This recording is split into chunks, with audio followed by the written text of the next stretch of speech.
Welcome everybody to our annual meeting of the membership. This substitutes for our December monthly meeting, but we have really a great schedule for you. We're going to introduce our guest speaker first, and then hope you stay with us. We'll talk a little bit about some achievements we had for the year, some priorities for our working groups in 2025, and a preview of some events we have planned. So stick around after our guest presentation, but I would very much like to introduce Brian Cronin. He is the director of the ITS Joint Program Office within the U.S. Department of Transportation. He is responsible not just for connected vehicles, but all of the great things that that office has been doing over the years to promote ITS development and deployment. I've known Brian for over 20 years, just an outstanding individual, great professional. So excited to see him take on the leadership role there. And we're really looking forward to hearing his remarks about the National VDEX Deployment Plan, as well as some of the activities that USDOT is undertaking to really advance connected vehicles in the future. Mr. Cronin, turn your camera on and we'll turn the floor over to you, sir. All right. Well, thank you, Jason. It is great to be here. Let me get the slides here to... Are we seeing the presentation? Let me get in presentation mode. Yes. Yeah, it's all good. All right, great. Well, great to be here. Thank you very much. And are you seeing it in presentation mode? Or is it? No. No, it's currently in. Okay, all right. Let's fix that. There we go. Perfect. That working? All right. Well, thank you. Thanks for the time. We are thrilled to be here and talk to you a little bit. I know Justin Anderson, I believe, is also on with me and has been out engaging in a lot of the testing events and so forth. But, you know, wanted to just take a few moments and ground the presentation. Yep. We're seeing it in presenter mode. Okay. All right. Let me stop for a second.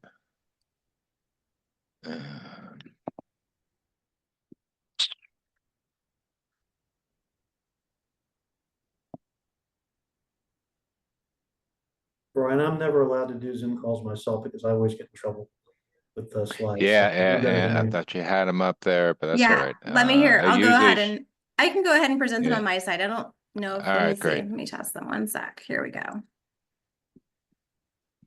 One moment. Let's grab those. And then I can, let's see, Brian. So you should be able to control them from my screen if you'd like. Does that work?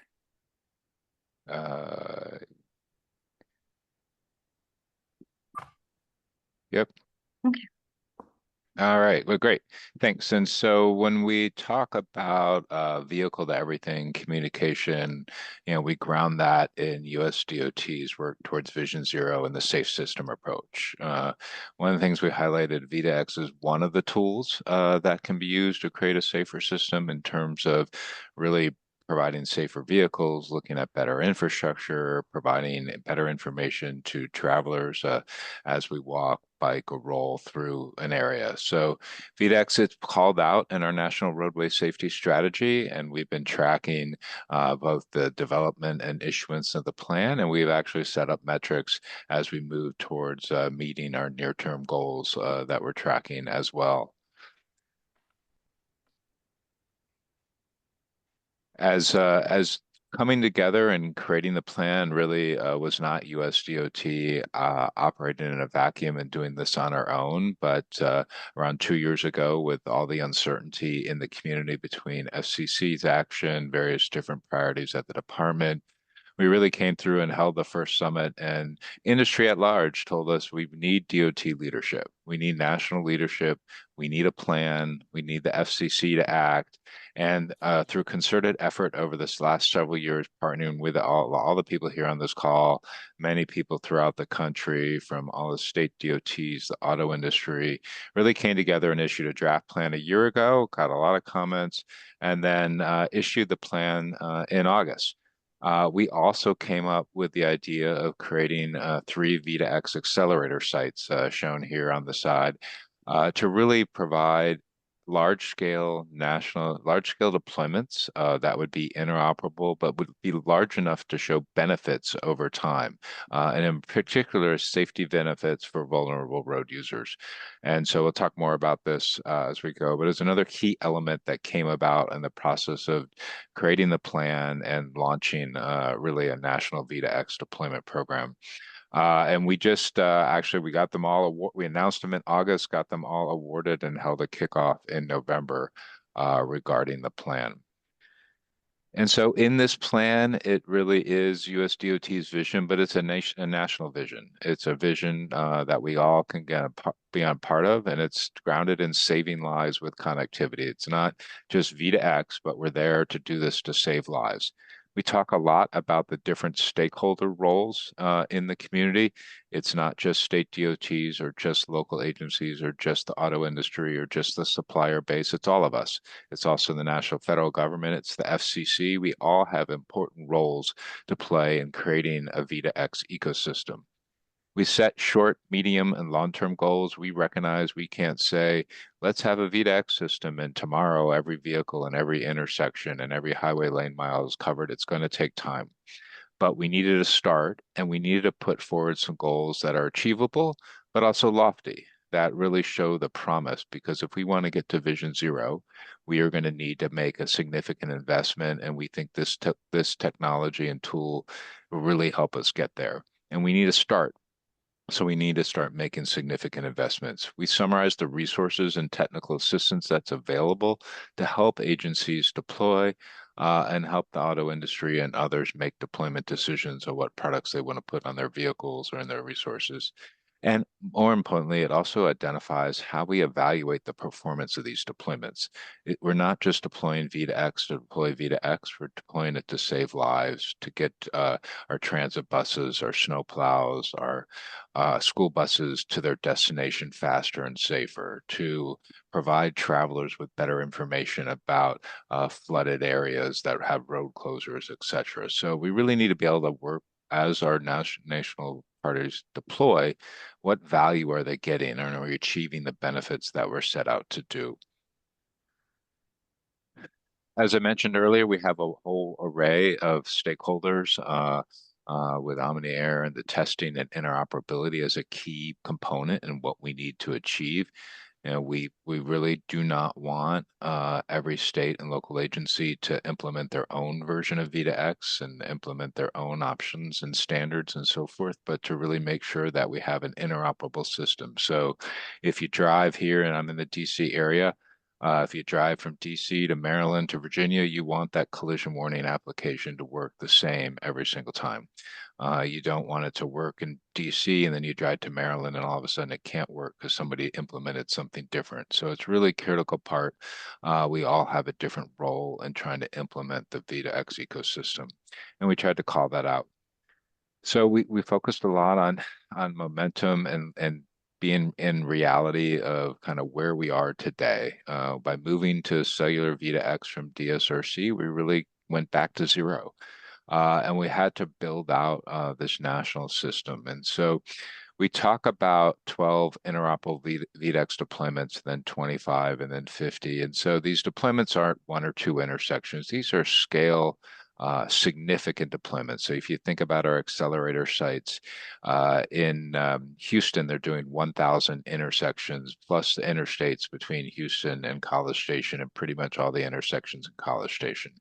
In Utah, they're partnered with Wyoming and Colorado. So they have most of the intersections in Salt Lake City as well as Denver, and all three of the main highways, I-80, I-20, 25, I think, are all going to be equipped to provide signal phase and timing or traveler information or road weather information.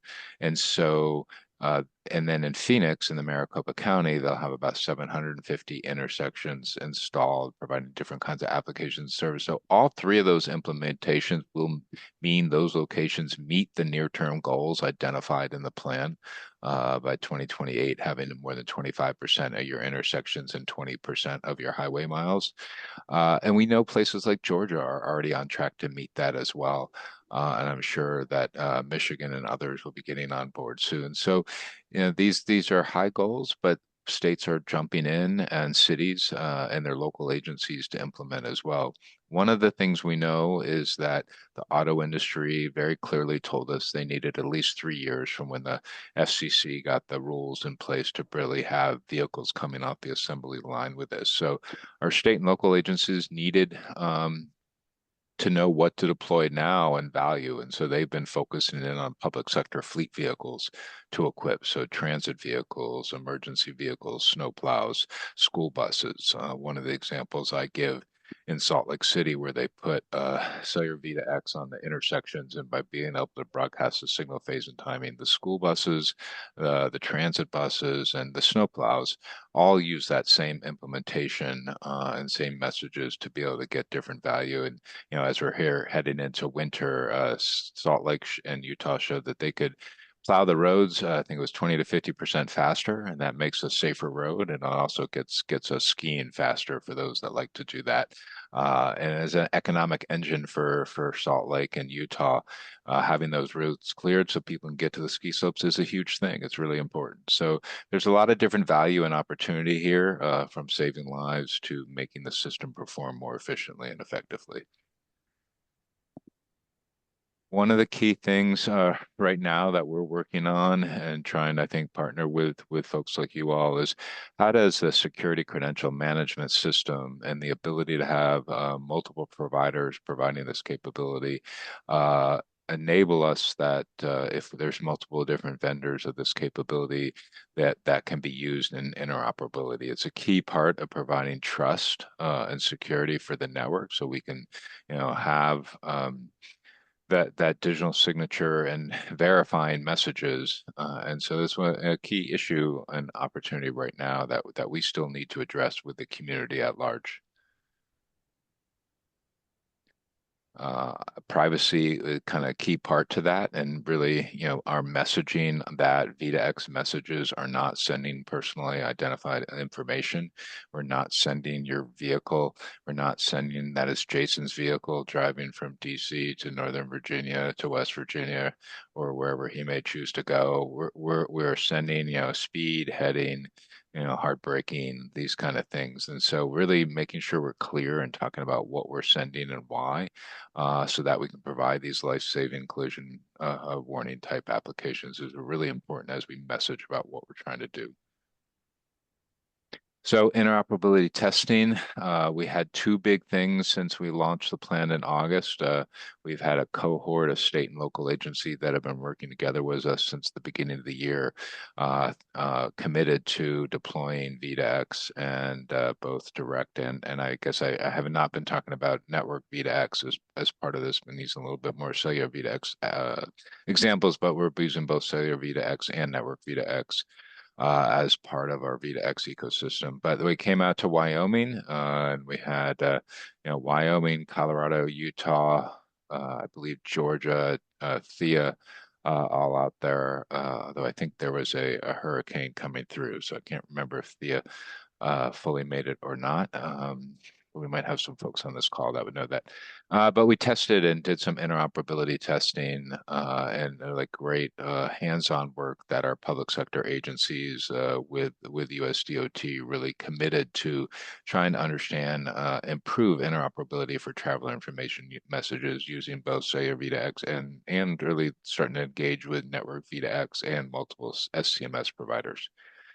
And then you all know all about this, so you're PlugFest, and we were happy to partner with you. Thanks, Justin, for chiming in on the text. I was pretty certain Thea was there, but I think some people weren't able to make it. You guys had your great PlugFest out in San Diego, and I'm sorry I was unable to make it myself, but really it's a critical role. I've been really excited to see the number of vendors stepping up, being engaged, improving capability, and looking at how to provide products and certified products for members to use, so they have trust that they're sending accurate information, that they can base collision warning and other critical information messages going forward. So one of the big things that I wanted to convey to you all, it's a question I feel like I get all the time now, especially as we're tied to the resources in terms of the near-term goals, is a question of, who's deploying? Are we really going to deploy at scale? Is this really a nationwide type thing? And at the beginning of the year, last year in January, we had 25 local, state or local entities that were part of an accelerating V2X cohort. This is a group that we meet with once a month as really a virtual peer exchange to talk about lessons learned related to V2X deployment and where these state and locals are in terms of their process of getting ready or implementing, or lessons learned from implementation. And so now here we are at the end of the year, we're at 50. I believe we think we're going to get to 51 or 52 before the year rolls out. And so it's not just about the size and the quantity of members, but that there really are starting to produce products. Actually, this group led to that interoperability testing in Wyoming. It's generating a lot of questions to help make sure that we implement interoperably and at scale. And so this kind of provides a highlight. It doesn't mean that, I'm just looking at Texas at the moment, it doesn't mean that every highway in Texas is covered. It doesn't mean that every intersection in Austin, College Station, and Dallas is covered, but there are sizable deployments being planned or implemented in that state, and serious conversations about how we move forward. And so that just gives you a good flavor. Obviously, there are pockets where implementation isn't quite happening yet, but they're coming soon. And DOT has not only the accelerator site grant money, but we've made Attain awards, we've made SMART awards, we have more awards to come. So there's a variety of discretionary grant programs available, but there's a whole lot of formula money, and we just released a formula funding and discretionary funding fact sheet last week to really help locations know what resources are available from the federal government for that public sector investment. Brian, I hate to interrupt, but I do have a pertinent question. So what's interesting to me about this, it's not only state DOTs, but you have San Diego Council of Governments, or Association of Governments, you have Tampa Hillsborough Express Authority, and other types of transportation organizations. What would it take for a tolling authority or a city or other type of transportation entity that's deploying V2X to be part of this cohort? Let us know if there's someone you're working with that isn't engaged. They can reach out to me or JD Schneeberger or Justin. JD is the one who operates this, but really we're focused in on providing a forum for the public agencies to communicate with each other and learn and engage that way. And so it's the largest cohort we've ever tried to do, but a turnpike authority is fine.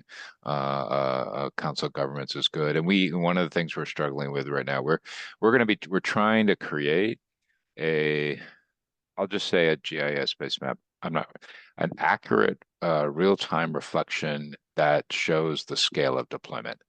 And we're trying to get it, like, where is every V2X 30 megahertz CV2X implementation, how many intersections, what highway lane miles are covered, where network V2X services are provided, et cetera. So we're in the process of trying to create that. And, one of the challenges is there are entities deploying that we don't know about.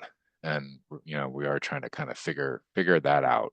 So that's one of the reasons we're starting to present these slides and tell people what we're doing, because then inevitably someone in a city or a state that is implementing says, hey, wait, we're doing something, we want to be added, because there's nothing like some peer pressure or some peer engagement to kind of understand. And I think it's really important because we're trying to deploy nationally. And we want coast to coast corridors. We want everyone, because we feel so strongly about the safety benefits that can come to be able to benefit from this. This as you're asking that question, I just tweaked the slide one and just kind of shows where those 3 accelerator sites were. And the yellow one is Utah, Wyoming, and Colorado. I think what's interesting is that it's not only the accelerator sites, that you have states and localities that are choosing to use their formula dollars or other discretionary grant opportunities. Mhm. We would love to distribute that fact sheet because I think this is something that maybe not all the agencies are aware of those funding opportunities. Yeah. So this next slide just describes what I was just talking about. What we're trying to do is figure out how to have a comprehensive online tool to show deployment and that it's happening, and that we're figuring out a way to update that over time. I know definitely the OEMs are very much trying to understand the scale of public sector investment to help them make that investment. You know, one of the things they talk about is it might be easier for a consumer if we buy a vehicle to operate our vehicle and drive on a highway or past an intersection that's equipped than it may be for us to drive past another vehicle that's equipped. So having services available to the consumer right away is also a piece they're trying to understand and figure out how they market and sell. And so it's just kind of a different map version of showing some of these. And in here you kind of see the Wyoming I-80 covered and different things. You can talk a little bit. This is kind of an example that we're trying to figure out and show some of the different highways and different things like that, and the quantity of deployment at the current time. So with that was the main points I wanted to talk about. I have plenty of time to stay on, and I know Justin's on with me, and I don't remember whether we had anyone else from DOT join us today, but you know, we could kind of pull the presentation down unless there's a slide anybody wanted to go to. But you know, if Justin wanted to come on, we'd be happy to answer any questions. And how can we help you? Yeah, I know we've been a great partner with OmniAir and really appreciate all the work you're doing. I will say, you know, we're gearing up to World Congress in Atlanta this summer, and one of the things we're kind of starting to have conversations around is, you know, some of the interoperability testing we might do also with them in addition to some of the other places. But I'll pause there. Brian, that was a fantastic presentation. It was a whirlwind tour through all the great things you guys are doing. I want to give our membership the opportunity to submit questions, you know, either raise your hand virtually or preferably put something in the chat box and we will call on you. But let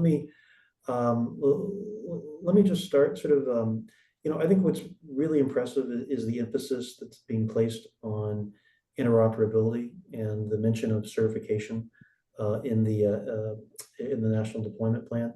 Maybe you can just speak to that a little bit, like why that significant emphasis on interoperability. Someone told me that was in the document 50 plus times.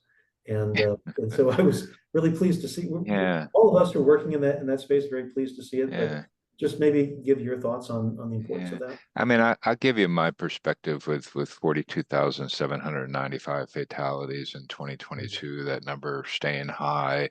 It seems to be improving a little bit this year with something like over 9,000 pedestrian fatalities.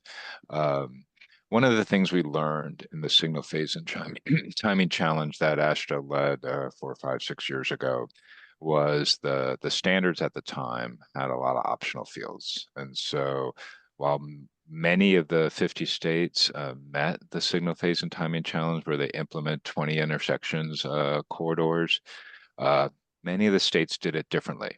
So when the OEMs then went to say drive a vehicle in and do a collision warning application like red light violation warning or intersection movement assist, if Maryland and Virginia and DC and Utah and Michigan, they all implemented different optional versions of the standards and did it differently, the OEM's like, I can't provide a safety service. I can't do it. Like, and so that launched into the connected intersection work with ITE and SAE and others. And it really, for me, kind of resonated that this is a nationwide capability, and first and foremost is safety. And we really, there's huge value in it being interoperable, and providing that level of service and have that safety. I'll hand it over to Justin because he's leading our interoperability testing. He's been working with you all. He's probably got some other great technical and other strategic observations. I want to give him a turn. Yeah, thanks, Brian. Yeah, as Brian mentioned, the heart of it really is that, these messages are big, they're complicated, and the devil's in the details and how you implement them. And people can implement, I think in the standards world we do a great job of developing the standards, but people can, interpret things in different ways, and sometimes that impacts how applications work and things like that. And so I think our interoperability testing. I think OmniAir does a great job of testing like sort of that baseline functionality. And so devices come out working pretty well, but it's those edge cases that maybe only happen once a day or twice a day, but you multiply that by, the nationwide deployment and people notice, right? And so our interoperability testing, I think, is really focused on that level, right? What are those edge cases? What are those little things that we haven't really tested, every single permutation of? How can we test that and make sure everything does work together, even in those areas where there are edge cases where things don't happen this way every day, but you want them to happen the same way when they do happen, right? And that's really what I think a lot of our interoperability testing is finding those places, identifying them, and then fixing them in the standards. So then OmniAir tests to them when they do their testing, and then we don't have to do the interoperability testing anymore. Hopefully a few years down the road. Well, no, that's fantastic. I think it fits hand in glove with what we're trying to do. And so when we think about interoperability, OmniAir has been focused not just on the file layer, sort of making sure that devices communicate, but they can sort of send, receive, and interpret messages, right? So all the way up the stack. But one thing that Tom Timcho on the call has been leading is an application testing working group. When we think about interoperability, it comes right to applications, but that presupposes having some common applications amongst all these deployer agencies. And maybe could one of you speak to what you guys are thinking along those lines, and how to sort of have common requirements for applications? Yeah, I'll start with sort of the common applications. Maybe Justin will have something to observe on the requirements in there. But one of the things with the accelerator grants, we did say everyone needed to do something related to vulnerable road users, and so they all ended up with some flavor of vulnerable road user sort of warnings or safety applications. Most of them are doing transit signal priority in some way, sometimes emergency fleet priority. So there's been different groups putting out what we've always called like day one use cases and different things. I think that, one of the things with this sort of map that we're trying to pull together to show where deployment's happening. The other thing stakeholders telling us is, and what are you doing with it? What is the service that's being provided? Because that's going to be critically important. And I think that's why the community and the cohort identified traveler information messages as the next key interoperability testing piece they wanted to do, because everyone was looking to implement that kind of service. It's a service you can definitely do on a highway. And if you think about some of the more recent examples that have led a lot to the I-80 corridor work of the battery fires outside of Las Vegas that happened last summer that really shut the highway down. And you need to communicate. If a whole highway is shut down, you need to be able to communicate states away about what's going on. And so really being able to have California and Nevada implement a traveler information in the same way so that data can be used is kind of critically important. So I'll turn it over to Justin and maybe some of the other. I'm just seeing Nick on the screen, on my screen, and there could be other public sector partners here, somebody who may want to respond on that one. I'm not sure, but. Yeah, I could just say that we're very conscious of that, especially with this interoperability testing and the guidance that's going to come out of it, like the best deployment practices, best practices for TIM deployments. That document is going to be very focused on really trying to hit that application, guidance, right? So we're breaking the TIM message into just a set of tables that says this element means this, and this is how your application should interpret it, right? And I think I've seen in SAE and this in that connected transportation interoperability standards, they're starting to do that now as well. And I think that's sort of where you'll see maybe some of the standards groups going is either putting in appendixes or helping expand these standards to really hit that application interoperability. Very good. So let me go to some of the questions that we're starting to see come in. Jason Ellis asked a simple one. Will these slides be shared? Can you guys make these available? We're happy to help distribute whatever you think is appropriate. Yep, you can share them, and I know you guys have them, and yeah, you can share them after this.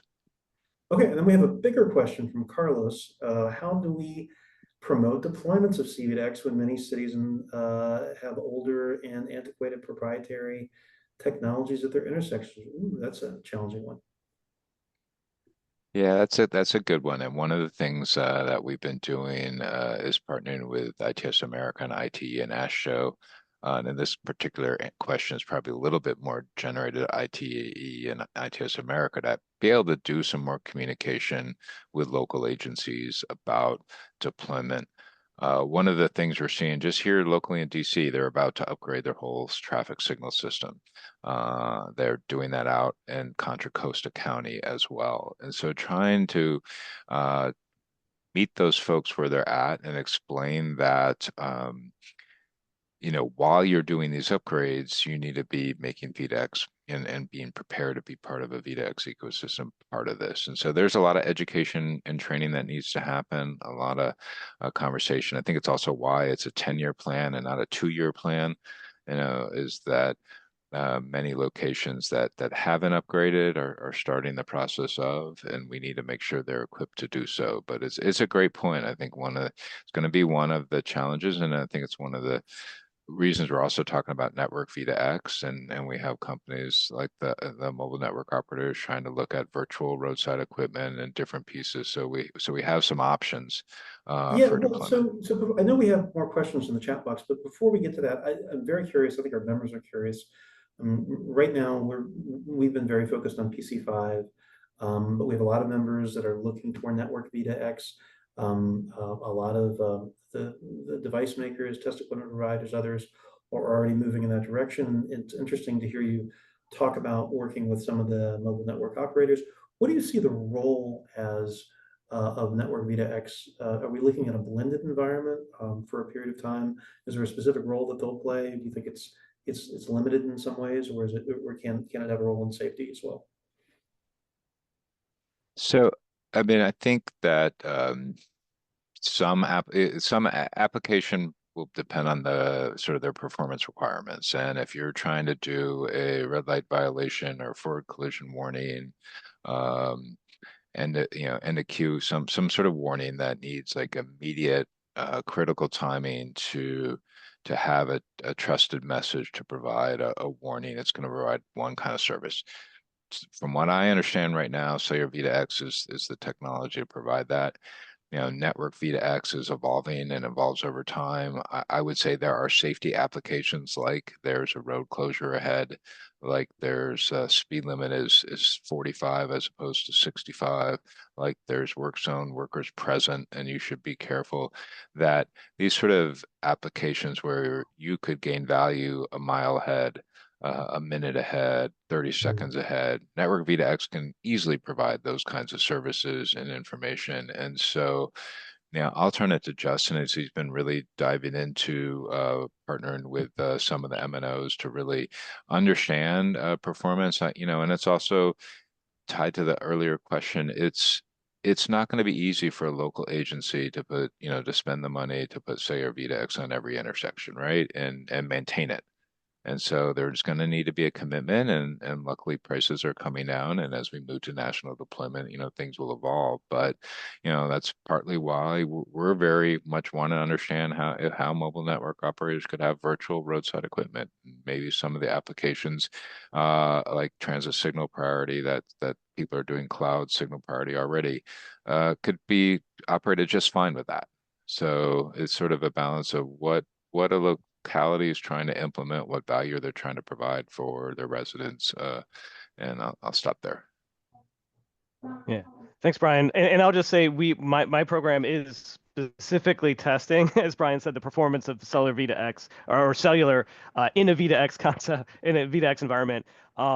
Between two different cellular providers, between cellular providers and MECs, and between regular cloud services and cellular providers, trying to collect all of the different data, trying to get sort of reliability, latency, jitter, doing some hardcore, performance testing to identify what are those really the true use cases that this would be performance for. And as Brian said, I think, cellular performance today is very impressive, but it's that reliability. It's like having that, having it available 5 nines at this latency is what is sort of what's missing, right? And so if you're going to depend on the technology, I think for, the safety, we're seeing LTE V2X is that technology. I think, as Brian said, there's a lot of things that are available in the cellular world. I think the most encouraging thing we've seen, though, is that some of the MNOs are starting to actually think about interoperability and setting up their interfaces to ingest our SAE messages, right? And that was one of the cool things we showed in our interoperability test in Wyoming, is the ability to do that traveler information messaging, sending the exact same message that we sent to the RSUs was sent to a Verizon MEC, and it was the exact same experience, whether it was on a phone or on an LTE V2X HMI, right? It was that's I think the other exciting thing about network V2X is seeing how do we make these two technologies work together sort of seamlessly, So and I think we're starting to see that. It's important to start having the MNOs at the table and collaborating Yeah. with everyone. I think Yes. that's something that we've messaged to them, and hopefully that will come to pass. Well, let me do this. I know we're starting to get a few people are no longer shy, so Dick Mudge has asked about the Nevada AASHTO Moonshot project. I noticed on the V2X cohort that Nevada was not lit up, but are you guys part of that? What are your thoughts on that Moonshot plan? Yeah, I mean, it's a great program. We're Federal Highway and Office Operations is very much involved. We're following along as well, but there's been a lot of conversation broadly on digital infrastructure and sort of V2X as a connectivity layer close to that. So we're monitoring and engaged. Okay, very good. How can we help join, help, and contribute to those V2X projects from William Chi? So I know this is kind of a broad question because you have a lot of different types of members here, public sector and vendors and test labs, et cetera. But Yeah. generally, what are your thoughts?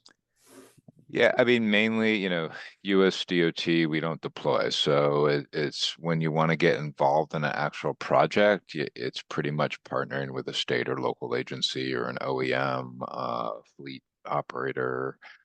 So, trying to understand where deployment, who's planning. I think one of the things with our tool on the map, we're going to start, showing who's what V2X is in plans, long range plans, and statewide plans that'll help people understand. So it's I think more of trying to figure out how to get it involved with different industry partners to understand, where state and locals are deploying. Let me ask you a question. You mentioned OEMs. So is the JPO the point of engagement with OEMs, or has NHTSA been active there? And then maybe your thoughts just generally on how to better engage OEMs. I understand they're reluctant on spending unnecessarily. Yeah. But now with regulatory certainty, it seems like that might have changed. And just thoughts on that. Yeah, it's so I mean it is a departmental plan, and as a department we chose not to do a rulemaking through NHTSA, but to follow a market-based approach. And I like to add like backstop with the generational funding from the bipartisan infrastructure law, the discretionary grants, the formula money, the special accelerator grants, so that we don't plan to do that again. That there's just a large amount of resources for the public sector to deploy right now, should they choose whether to use that in a discretionary or in their formula.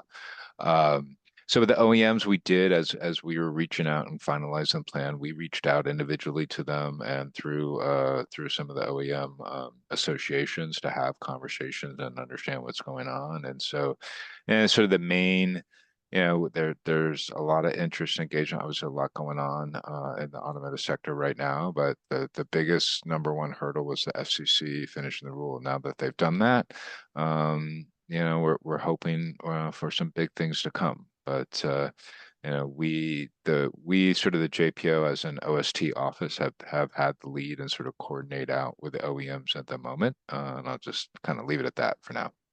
Okay, excellent. Let's go back. So Mike Brown, who chairs our coordinating council, asks, where would you like to see OmniAir focus to help the rollout of Network V2X? Back to the network Yeah, side. I'm gonna push that to Justin because he has been just front and center of of that issue for us. I mean, I think yeah, for me, I'll just leave it for me is what we heard from the community at large is that Network V2X provides V2X messaging capability that is important and deliverable, and we acknowledge that, and we reference it front and center in the national plan. And so, for OmniAir to understand that, to embrace that, and then I look at you, sort of seeing of where are you best served? What capabilities do you have? How do we want to bring that in? But I think Justin's been starting to have that conversation with you. So Excellent, Yeah, excellent. and I will just say, I think, a lot, if the MNOs continue to move along this path of trying to be interoperable, trying to do things the way that we do, then I think a lot of the testing that you do should be, fairly relevant to devices that are, maybe, more consumer, friendly, like cell phones. If we need to do we need to start going towards that type of app testing? If we're going to get into the pedestrian with network V2X type stuff, I don't know, maybe those are areas I could see things moving in the future. But I think that's again one of the exciting things about Network V2X, sort of being at the beginning, is if we can steer them towards these interoperable ways of working with us, I think it opens up a lot of what OmniAir has already done to just being sort of like modified slightly to work for a network cellular V2X test. So yeah, I would like to. Yeah, okay. Well, staying on the same thing, we have a question about virtual V2X, an example of virtual V2X. I'm guessing that means virtual RSUs. yeah, I think that's the term I was using. And so if you think about a roadside unit, and that nomenclature is usually thought about when we're talking about LTE V2X. So a piece of hardware with an antenna put in an intersection to broadcast signal phase and timing messages and to receive basic safety messages and other messages from vehicles. So what if those messages could be sent and received without having to put a piece of hardware at the intersection, but you were essentially using the cloud, and sort of the traffic management center was maybe sending the signal phase and timing of every traffic signal as opposed to the controller itself, and sending that through the cloud to the Verizon network, and then over to a vehicle. And I'll add Justin to give more technical detail to that if he so chooses, but that's my high level summary of what I see they're trying Yeah. to do. Yeah, that's exactly it. Is essentially taking all the function of a regular RSU and doing them within the cloud, using the same rough messaging. I think, and in Verizon's case, it's the exact same messaging. So they can do BSMs, they can do SPAT map. I don't know that they do sensor sharing message yet, but that's sort of another thing we've seen. I think with the virtual RSU is the ability to bring in sensors, and do pedestrian warning with sensors and create pseudo pedestrian safety messages and basic safety messages, and sort of notify vehicles that way as well. So that's sort of another thing we've seen, but that's roughly it. Is RSU in the cloud basically. Yeah, I think that's interesting. We're looking at sensors and sensor. I'm going to say messages, sensor sharing messages. I know that's something in the NIC's infrastructure working group that we're going to try to tackle in the next year. It looks like we have one final question about Coachella Valley.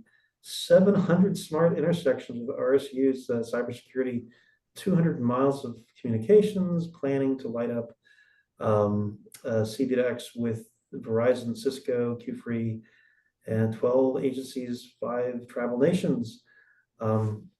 I'm not sure what the question is, but to me, it seems like a good opportunity. So I'll tie that to Carlos's earlier comment. I should have called him out as one of those big locations that's upgrading their systems, and and doing things. So, one of the things, we are talking with ITE and ITS America about like what are some peer-to-peer things we can be doing. So, how do we get you working with either, other MPOs or other cities that are want to start to do that, to how do we tell that story and say, V2X needs to be part of a solution. I just heard recently that, and now I've already forgot what community, but they got a massive RAISE grant.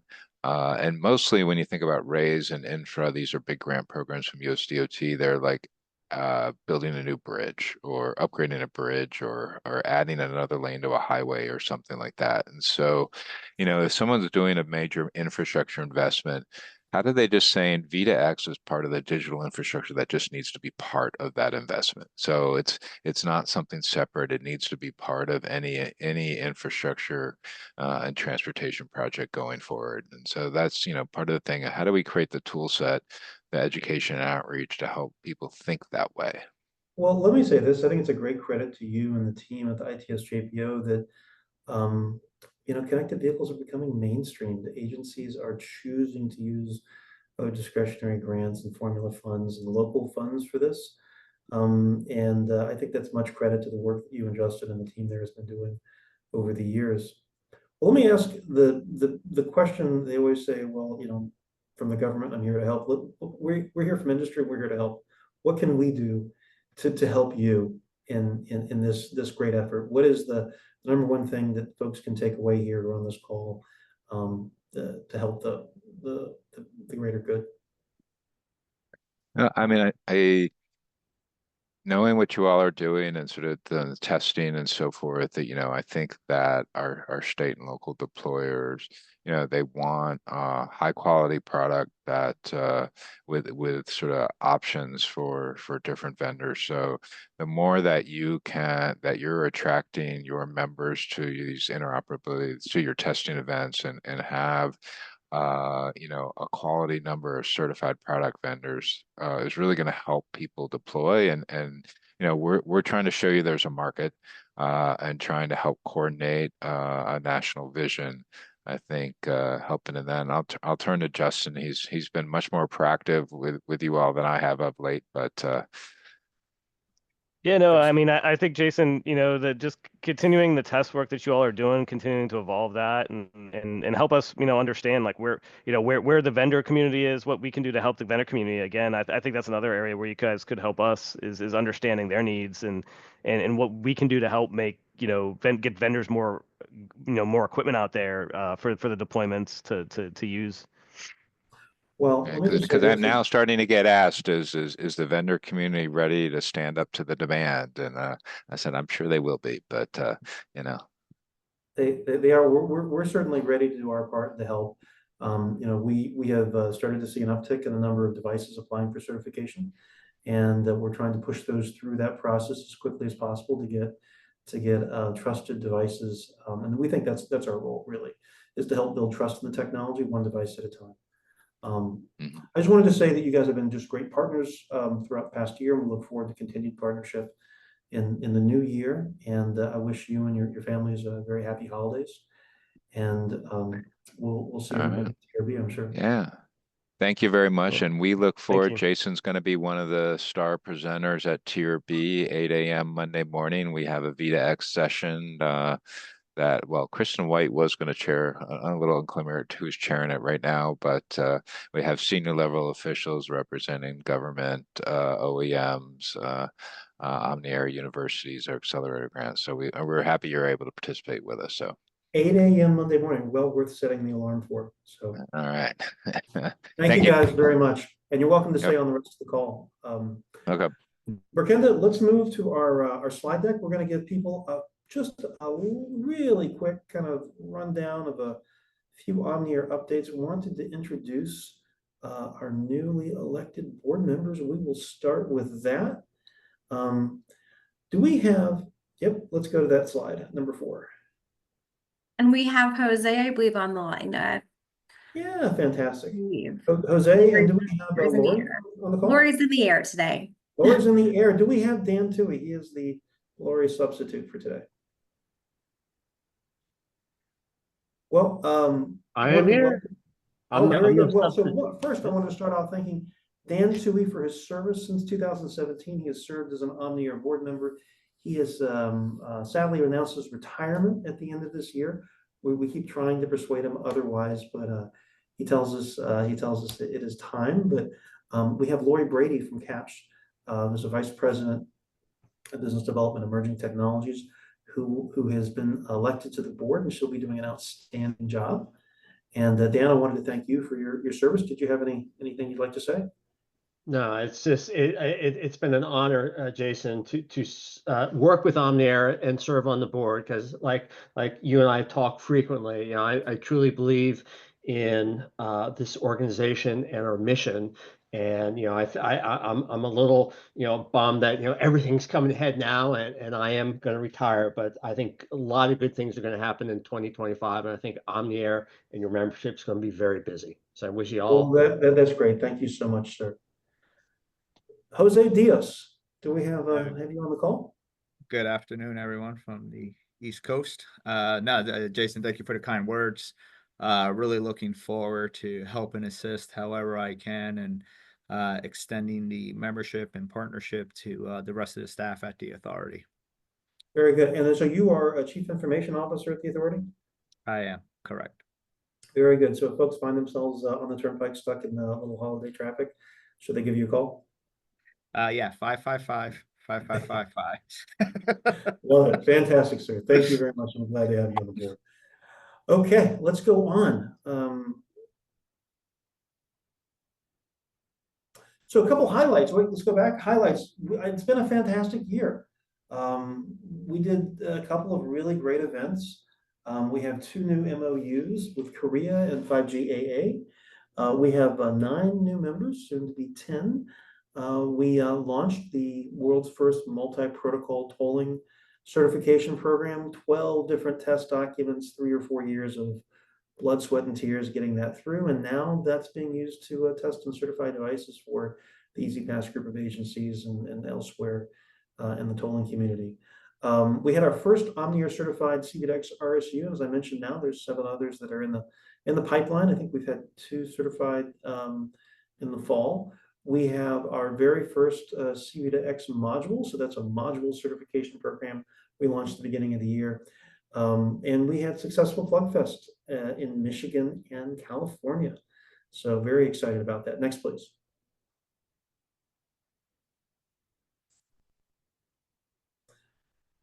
So our 9 new members wanted to welcome Caltrans and No Traffic, MyoVision, CDM Smith, LG Electronics, TCA, Turnpike Authority, Maricopa County, and VitaX Dynamics, our newest member. And we're so excited to have them, and we look forward to them being active in the years ahead. Next, please.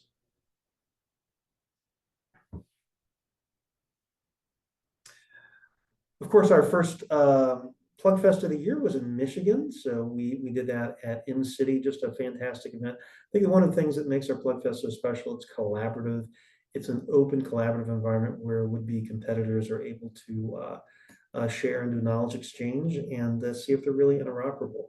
And so it's just a great opportunity all around. We think it improves the labs, the test equipment providers, the device makers, and then we started having more and more IOO participation, and I think that's incredibly important. Next, please. And then after that, we did another one in San Diego. Thank you to Qualcomm for being just a wonderful host. Beautiful facilities there in warm, sunny Southern California. And we just finished that up in early November. Another fantastic event. And you even saw a slide from Brian on that. Next, please. Webinars. We started doing a technical webinar series in 2024. We're putting together a plan now for 2025. If you are interested in participating in a webinar, giving a webinar, hosting, and you have a topic in mind, please reach out to Burkinda or myself. Next, please. Working group priorities for 2025. We want to ask Mike Brown, if he's on the call, just maybe walk us through this. Mike, are you here? Yeah, I'm here. So these are kind of preliminary items that our working groups have put together for things that we will be focusing on For tolling and RUC, defining some of the J3217 tests. You can see the tag programming and tolling applications. The three next items fall under our technical working group. These are sub-working groups. So aftermarket vehicle devices, infrastructure applications. You can see a lot of these kind of things reflect really a lot of the sentiment and comments that Brian had shared in his presentation. So good to see we're aligned pretty well there. And also then from our cybersecurity working group, misbehavior detection, reporting, RSU processing, and some of the new SSP fields. So exciting things to come in 2025. Thanks. Excellent. Next, please. And so just a reminder, our dues are unchanged for this year. Dues notices have gone out. If you didn't receive yours or you need to talk to someone about it, reach out to Brenda.